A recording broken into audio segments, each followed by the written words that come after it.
And today I'll be showcasing the Project Vision Control on Mac. So this will be almost the same video as the last one. This video is just here to prove that we have compatibility with Mac and Windows.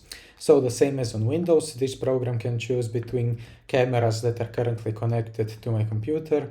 I can turn hand detection or on off. As you can see, right now nothing's happening. If I click on, it automatically turns on the hand detection. And the same, I can toggle between dark mode on or off. I'm gonna go to this folder, and same as on Windows, I can do this, select multiple things. If I even want to, I can drag the window a little bit to the right. And let's say I want to select this and move it inside the testing folder. What I want to do is take it, move it in, and boom. Let's do a quick double click, as we can see this thing is inside testing folder. We can do right click and click move to bin, since this is even a little bit older document. Okay, let's say I want to go to some website. Let's say I want to open Brave. We are right now here. We can scroll down if we really want to show entire website.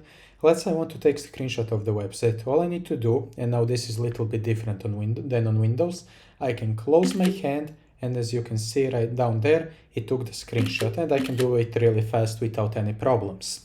What else I can do is do this gesture, and now I can take partial screenshot. Now I took something not really special. Let's say I want to take only this part of the screen. So I'm gonna do gesture again.